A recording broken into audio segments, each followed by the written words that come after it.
So I wanted this video to be simply a lore production, where I gave you some cool art from the game while I describe as canonically as possible everything to do with the upcoming MMO. But there's really not much. Very, very, very little. I figured to do the video anyway. We'll just add a discussion section onto the end and you guys can get a bit of my take, an extra interview. And hey, we'll open with the trailer, which is pretty badass. Also describes the story. And, well, I haven't shown you guys just yet. So let's do it.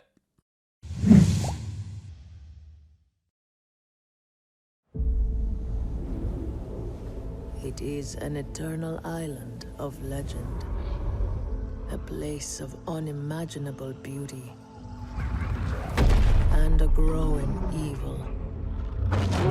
Where the forces of death and life are in constant conflict.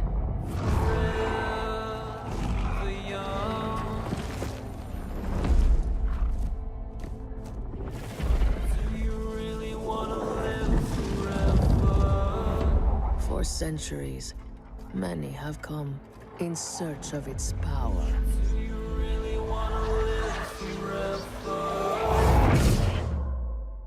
Only to fall to its corruption.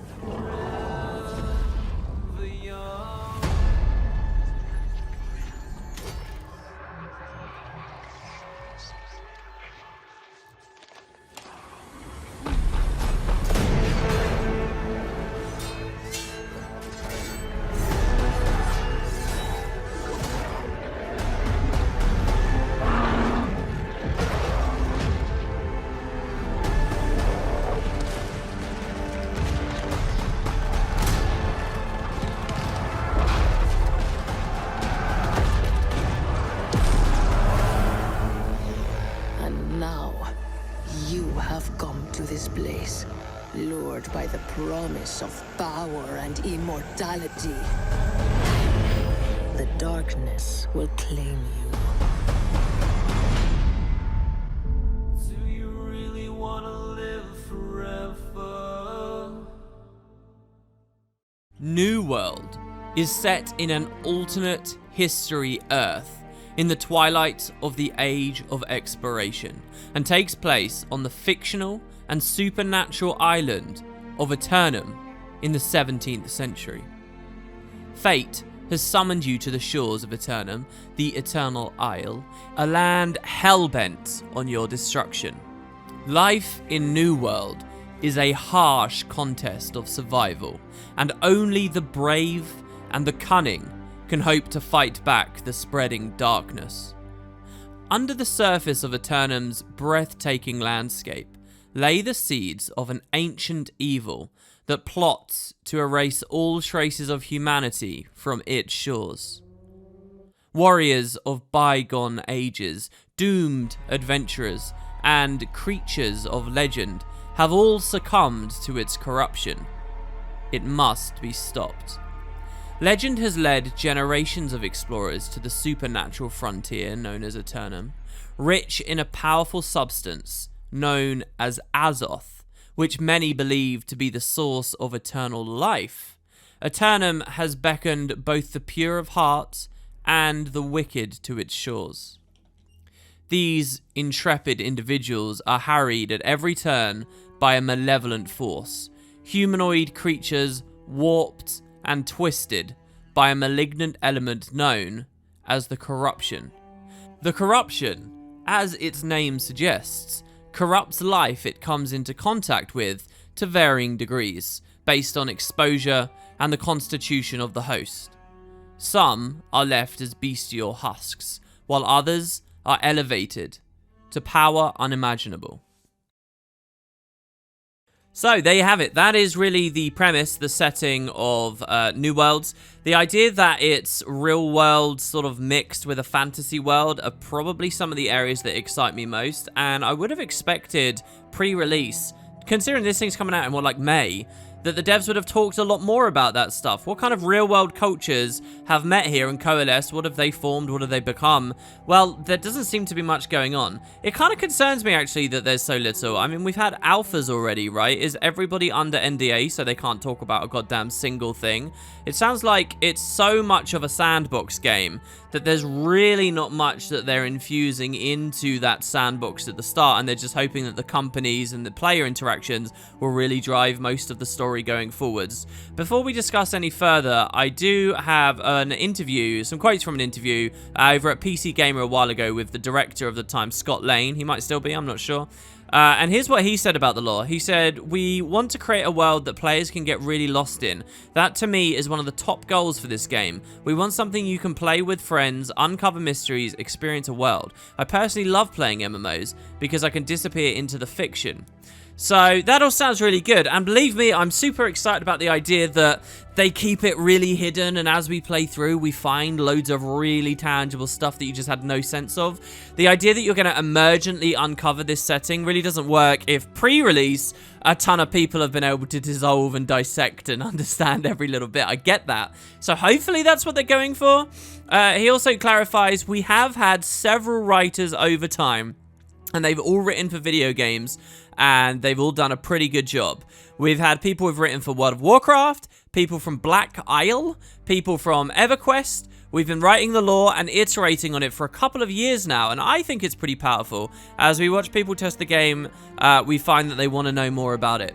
The question is, how much have they given us as a body? So let's talk about this principle. You're at the age of exploration, the original New World, the Americas, has been found, right, and settled, and settlement is ongoing. And then all of a sudden you realize you still don't know how big Earth is. There's this whole other dimension to it. It's this supernatural continent now with strange creatures and the idea of eternal life awaiting. I like the idea that eternal life is like the big prize, the thing that everyone cherishes and go for. It's not necessarily wealth or riches. It's this supernatural thing to be able to live forever, and it's that exact thing that baits people into their untimely death. The corruption does seem quite interesting in that it's not just a game about one generic boogeyman and antagonist that's seeking to bring you down, but it's something more malevolent than that, something more alien than that, something less, you know, negotiable. And so we're trying to fight back the darkness itself. And when I say darkness, I really mean this kind of red motif, right? Like you can see on the trailer there. It seems that the corruption takes people, they get their red eyes, looks like corrupted artifacts maybe, or objects like we see in the trailer. They pillage out of that temple or that tomb, do it. And so we can get characters, we can get antagonists. The trailer ends off with that suggestion of that woman standing on the cliff looking out, definitely, or maybe it's a man actually, I think it's a woman, who can ultimately become something of a mouthpiece for this corruption. And that doesn't seem to be the only dangerous thing. You have the corruption, but also just like the idea of the undead and ghosts. Some of the earliest concept art we saw seemed to be about demons and ghostly things, and maybe they're separate to the whole idea of the corruption. And beyond that as well, if you look at a lot of the screenshots that they did, like I'll throw a couple more on screen. When I was talking about the lore a second ago, they were there. There's a lot of enemies that look like they're made out of wood. They look like creatures, like bears and elk and stuff, but made out of wood. That's not the corruption either, right? Maybe that's something else. So I like the idea of these different types of enemies, but I must say, some of the things I heard from the alpha was that there's not much of an enemy variety yet. With their new PvE push, I hope they can get a lot of stuff out in time.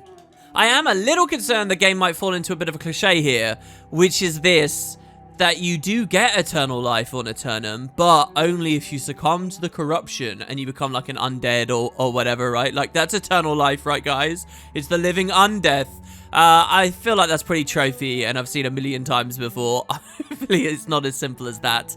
But yeah, I really think that the main thing we're missing out on is a real sense of who it is that is arriving and how they're interacting once they're there. I want to hear more about real Earth in comparison to this new continent, rather than everything just being there. And, you know, I'm even a little bit scared in my roundup of the lore at the start of this video to even mention that it's Earth, because they're so hands-off about that side of the game. They just say, oh, it's an alternate reality. All right, well, how alternate? What is really the makeup of this dimension that we're in and that we're going to be telling this story? So yeah, it's still a compelling concept to me. I still remember the very first bit of concept art that they showed with the white mask, and it had scratched on it in Latin, I think, something that essentially meant eternal life. And now here we are a couple of years later, and they are still talking about that as if that's going to be a big, specific, and intriguing theme for the game. At least that through line seems somewhat intact. I've also seen some people saying the game's premise and story is tacky in some way. You know, the conquest of the Americas was a dangerous, bloodthirsty, horrible time, and we shouldn't be glorifying that and giving a sense of doing it again. But I'm pretty sure the game will be tasteful about that, and if it's surrounded enough with fantasy elements and monsters and magic, I really don't think that's going to be the main thing that comes to most people's minds. I guess we'll see. So yeah, that's really the setting. I want a lot more to sink my teeth into, and hopefully the game is able to do that as we get closer to release and they look at more of this PvE stuff. But I do have my doubts, considering that they've ran through lots of writers. Wouldn't it be better to have just a couple of people in place that are, you know, kind of in control of all the world building and prop it up into this beautiful big thing that other people kind of hook into? You kind of need that central vision, don't you? And I wonder whether anyone even really has ownership of it. So there you go, guys, a little bit of a rundown on the New World lore situation. I wish this video could be longer, I really do. You all know I'm desperately interested in decent lore. We'll see what the MMO has for us going forwards. Let's see what you think down in the comments. And if you enjoy videos like this, you want to encourage me to do this kind of format, talk about story a bit more with upcoming MMOs. The more you support the video, if you head over to the Patreon link I have in the description, I will be paying close attention to that sort of stuff. It could encourage me to do more. So thank you, guys. Hope you enjoy, and I'll see you for the next one very soon.